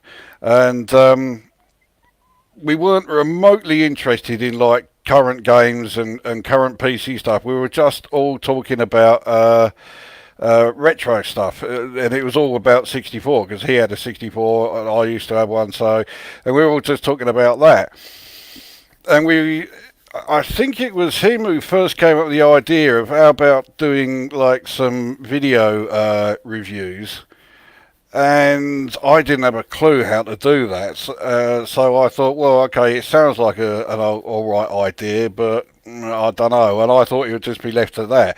But anyway, he then started doing a few. And his is the Gans Teeth channel, which I've mentioned a few times before. I keep saying he doesn't have anywhere near as many followers as he should do. It's I think a bloody decent retro channel. He doesn't just do Commodore 64. But anyway, so he did a few of those. And then I thought, okay, I'll give it a go. And the first one I did was Impossible Mission. And I chose that because I consider it to be the greatest game of all time, although I know there are certain individuals who may not share that opinion. And and it just started from there. I mean, that was about 5 years ago, I think, maybe 6 years ago now. It just sort of spiraled upwards from that. So, what do you enjoy? What do you enjoy about it? You enjoy the actual. You almost enjoy recording them and actually just putting it together. And is the fact that somebody enjoys watching it a nice kind of after effect, or do you actually put out videos now because you know that people enjoy them? Well, no, I mean, if I'm going to do a video, it's because I want to do it. I mean, I don't know how to put it, but frankly, if I did a video and no one watched it, it wouldn't bother me at all, So I do them because I want to. But I don't. It's almost like a sort of compulsion, almost. I mean, there are occasions where if I've had like a really shitty day or something and I feel like venting my spleen, then I'll do a video of a game I can't stand so I can rant about it and tear it apart and everything else, so there is that. Yeah, I mean, for me, before I discovered YouTube, and before I started doing videos, YouTube was just something where you could watch videos of cats or people falling down the stairs. Yeah. I didn't know that a channel was a thing. I didn't have any idea about it, and I was in the minority of my friendship circle thing. All my mates, they were most of my mates aren't into video games. Other mates, they had the 360 at the time, whatever. And I was playing Commodore 64 games, and they had no interest in that. And so I was just like, I was quite happy just doing my own thing, playing games and playing emulators. And then I says, when somebody told me about Steve Benway, and I started doing my own channel. It's just, it's a part of my life where I can just, doesn't matter what shit's going on in my life. When I'm doing a live stream or talking to you or whatever, I've got all the guys in listening to us talking shite, I can just switch off from the outside world and just, we can go into infinite detail about how shit World Cup Carnival is. Yeah. Which in the scale of life is so unimportant that it's just not true. But the fact that you and I can scrutinise it and talk about it and people are enjoy it, listening to us talking shit about it. There certainly is a degree of that. The escapism I certainly go along with, yes. Being able to, just get away from everything and just, do one of the videos for that reason. There are a lot of people who watch my channels for whatever reason who completely miss the point, and they think that I am taking these games absolutely seriously. And I'm thinking, well, hang on, I'm reviewing, a shit game that is about 35 years old. How serious do you really think I'm taking this? But they they do think that it matters to me. Of course, it doesn't matter. I mean, okay, yeah, I am one of these people who, if I'm complaining about something, I'll go into far more detail about something I can't stand than I will about something I like. I know I can come up with far more words and phrases to describe things I hate, whereas something I like, it's like, yeah, it's good. That's about all I know. So, I mean, yeah, of course, I'm well aware of the fact that the more popular videos I do are the ones where I'm tearing apart a game that's an absolute pile of shite. But, so there is a degree of me doing it because I know it's what people want to see. But there are some games I have people constantly asking me to do, and I just won't do them because there really is no point. It's stuff like cutesy platform games. I mean, by now it is well established. I detest the entire genre. There is no point in me covering any more cutesy platform I'm the games. same. I think I'm exactly the same, and it's Uh, funny without even consciously being aware that I don't like cutesy platform games. When I think of games that I don't like, I'm like, oh, that's like, Bubble Bobble. You can kill me now if you want. Bubble Bobble. I'm not a fan of it.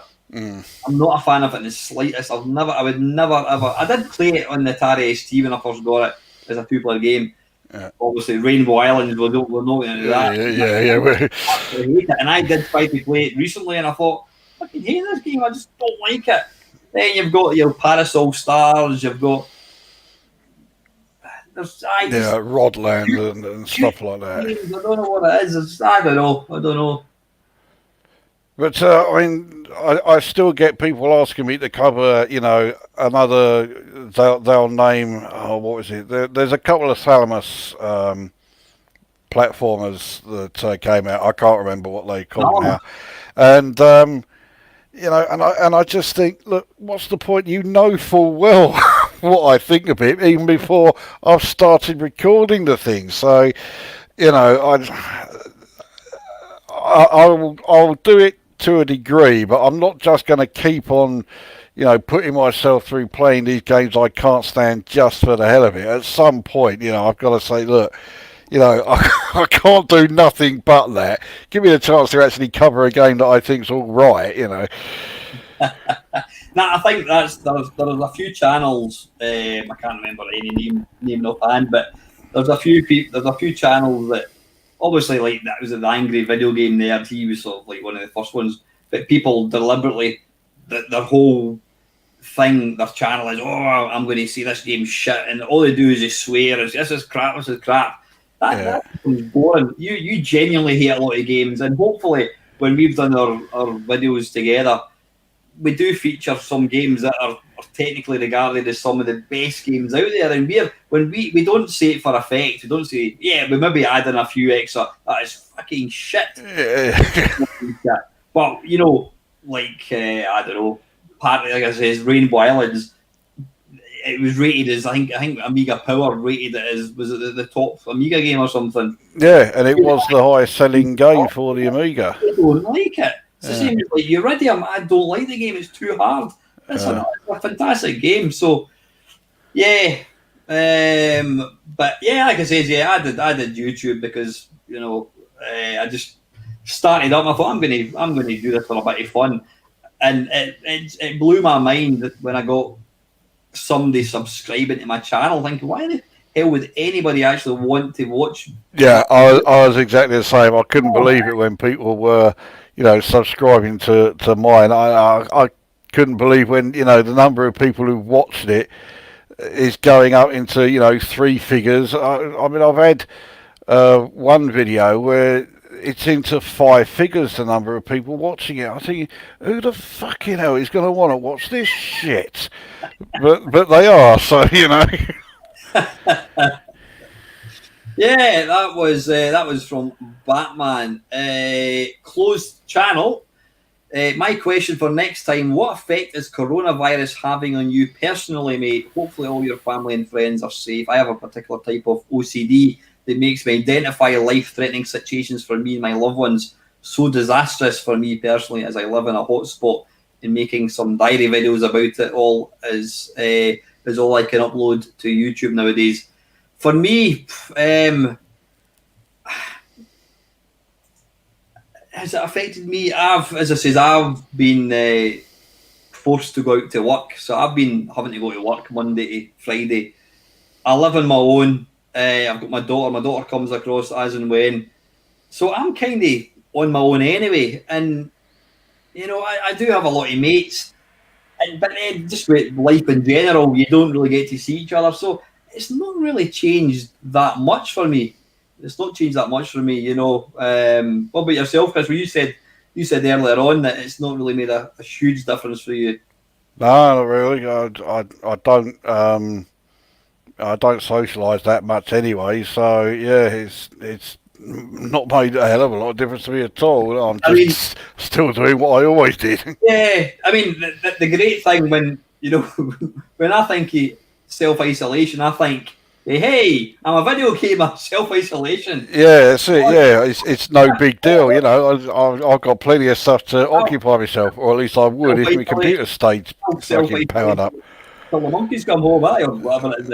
Uh, Whatever it is they come. I don't know what was it. Till the cows come home. That's Until the cows come home. There you go. monkeys come home. I don't know where that one came from, but yeah, I mean, fortunately, having this hobby, we're doing this tonight, and there's people watching it. So yeah, I mean, obviously, it's a weird. It still doesn't really feel real at the moment. You get all these figures coming up every day, and which is terrible. But yeah, we can only hope that it's going to disappear soon. Well, I don't know about soon, but it will Well, eventually. we can hope it does, but I don't know. But yeah, from a personal point of view, it's not made a massive amount of difference. I don't go to the shops all that often, but I was up getting my daughter's lizard some food, and it was a big shop, and it was literally like they were only allowed to have 3 people in the shop at any one time. Yeah, but let's just hope that things start improving quick. And the last question we've got here is Milfy Swinbuckle, who I believe joined the stream a wee while ago. I'm sure I saw his name pop up. He is saying here, before asking my question, just got to say that the Commodore 64 music vid was great, and the 3 of you, especially Mamemeister, added that bit in, should get together again and do the same top 5, only this time with Amiga music. Well, I think, I don't know if Chris is still in the yeah, he is. Panther UK is still in there. I think he's currently winding up Spectrum owners at the moment. I've been keeping an eye on it. Yeah, I think it's fair to say that we're going to do another one, because I really enjoyed it, and it was actually nice even just getting to listen to some bits of music that I had never really listened to before. Yeah, I'll go along with that. I'd definitely be up for doing another one on the SID. That's one thing I love about what we do. Not just you and I, but other kind of like retro channels. Is, I mean, there's quite a few games that you'd never really heard of or played before, and then you watch my videos or I mention them, and you go, "Fucking hell, that's a great game." So you're always getting games that you'd never really thought about. Yeah, well, the big example for me there was Juno First. I'd never heard of it until you mentioned it, and yeah. Dino Eggs as well. You quite enjoyed that, didn't you? Oh, Dino Eggs I did know about. I hadn't played it very much, but yeah, I was aware of that one. But yeah, after trying it or playing it again, yeah, that was it the or less known games or something that we were doing. I can't remember. Yeah, and I was playing it quite a lot more as a result of that. So, but yeah, that one I was sort of familiar with. But Juno First, I had never even heard of it until you mentioned it that time. And yeah, I've been playing that a hell of a lot since. That's what's wonderful about it. You're always getting, and sometimes I watch one of your videos and it makes me want to go and play it. I'll load it up to play it just to see how bad it is, I was going to say, I'm guessing you weren't watching videos of something like Ninja Hamster then for that particular example. No, not that one, but but anyway, Milfy is saying here, question for next waffle.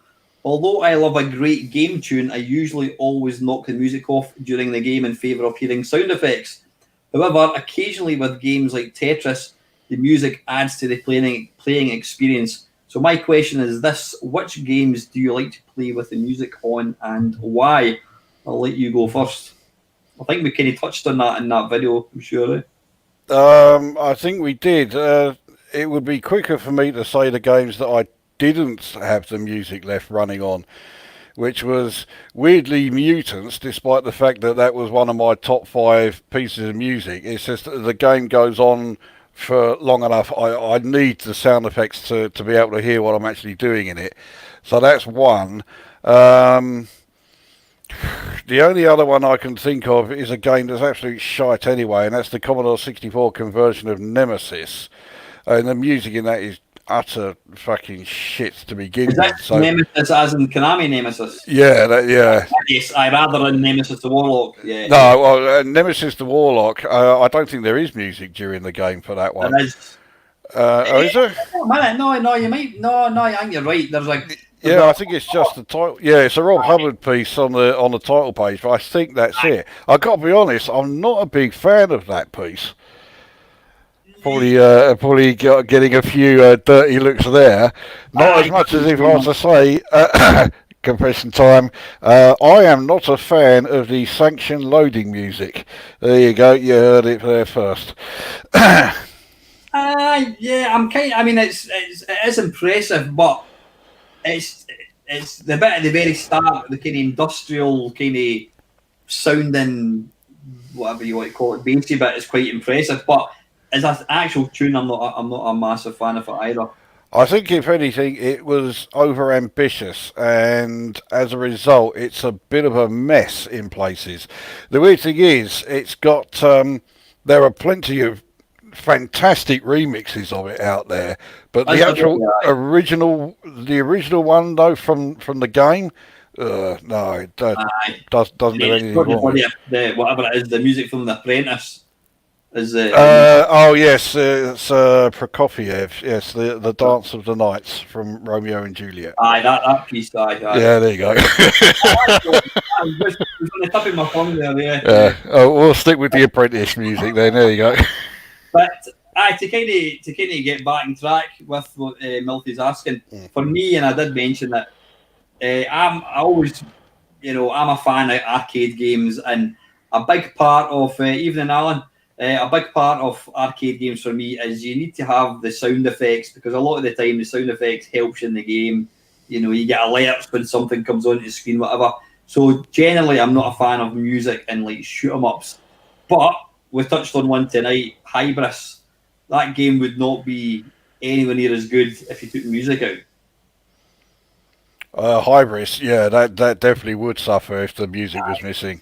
I mean, it is a great game. There's no two ways about it. But if the music wasn't there, it would be missing so much. I would never have played it as much as I did.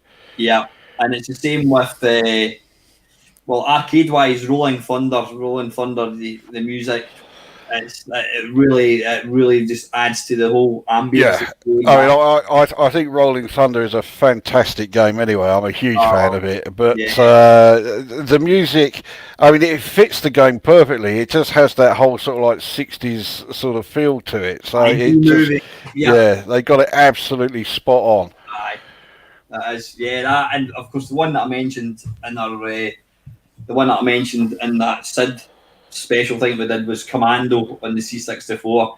You take that Rob Hubbard track out. Yeah. It's a game you would maybe play occasionally, but the music, you want to play the game because of the music. That's it. If you take the music out, you may as well play like Who Dares Wins or something instead. You know. That's different. Technically, if Who Dares Wins had the Commando music, I would have probably played that. But as it was, I prefer to play Commando because of the music. Yeah, exactly, yeah. I mean, it may only be the music, but the music was that good, it made sure that was the game you always played. You know? I know. Talking of which, have you actually, Panther UK mentioned about Commando Arcade? Have you played that? I have now, yes. Since then, I downloaded it. I am not a fan of that reworked version of the Commando music at all. Aye, nah, you're absolutely right. But it's an awesome bit of code, and I love the fact that they've. I think I did do a comparison video where I actually had both the original and the new one running, and Uh, I tried to kind of synchronize them so you can actually see just what they've actually done, and it's pretty damn good. yeah. And the other one, the guys that did that also did they did Ghosts and Goblins arcade as well. Yeah, it was Chris. What's his fucking name? He's a local lad as well. He's also from Southend. Yeah. Chris Butler. That's it. Yeah. God, Oh, bloody yeah. hell, how can I forget that? Yeah. So yeah, I mean, well, he did plenty of arcade conversions. Not all of them were great. I mean, he did Space Harrier. Yeah, I thought it was all right considering that what they were actually trying to do. Well, Sorry, what I liked about Chris Butler was when he was given basically an impossible task, such as when he did. did you telegraph? Yes, that's the game I was trying to remember. Now, Nah. trying to do an exact, conversion of Power Trip was, you were never going to be able to do that. So instead of trying to do a like for like copy, he basically did like his interpretation of it, and it worked really well. He also did the same with Thunderblade. I mean, the arcade coin of that is a load of shite anyway, but he did a pretty good conversion of it. When you would look at the coin op, you think, well, there's no way that's going to work on a 64, but it was about as good as you could possibly have hoped for. And again, because he went that route rather than trying to do a like for like copy, he sort of like did his interpretation. He tried to take the essence of what made the game good, and it's just Yeah, the perfect example of that is Buggy Boy. yeah. I mean, Buggy Boy was I wasn't a huge fan of the coin op, but actually both the 64 and the Amiga conversions of it were pretty good. mm-hmm. They just obviously they stripped the graphics back. I mean, I'll tell you one. What was an impressive one is the Spectrum version of the Buggy Boy. It's got the huge big graphics. No, I don't think I've ever played the 64 one. Yeah, they obviously Spectrum. they used they just took the essence of the game and then they stripped it back. They shrunk the graphics, and I mean, Buggy Boy. It's probably not an awful lot like it does. It does feel like the arcade, although it doesn't really look like it. But it's a cracking game, and as you say, the guys just use the strengths of the machine and think, well, we're not going to try and do that because that's going to be impossible. It's going to be shit. You know what I mean? Yeah, yeah. Listen, guys, I think we could try and rang this on just to get it to 2 hours, but I think it's getting quite late. I've got school in the morning as well, and Chris is needing his bed. Well, you need to go and bloody make it. I think you've got the most famous unmade bed in YouTube land. Well, one of the reasons why it always looks so unmade, I don't know if you can see it there. You see there, right? I have a leg pillow as well as a head one, and that's that lump that you can see there is. So yeah, that's why it always looks like it's so unmade. It's not that bad, surely. So, listen, guys, thank you very much. Well, thanks to Chris for joining me. Thanks to Chris and his unmade bed for joining me. Yeah. I literally gave Chris 5 minutes. He said, "Do you fancy jumping into this stream with me?" He went, "Aye, all right." Yes, it was literally just sprung on me. Yeah. We've managed to talk for 1 hour and 53 minutes about absolute shit. So, yeah. Yeah. So anyway, guys, thank you to everybody that's taking time to watch this and to comment. Always appreciate all your cooperation and your support. And thanks, Chris, for joining me, buddy. No worries. And we will get hold of Panther. I think we'll let Panther UK back in. We'll get him maybe next week or something. We'll get another follow up to whatever it was. We'll have some more Sid tunes. We'll get some more of that. Okay then, guys. As always, thank you very much for watching. Take care. Bye. Right, Chris.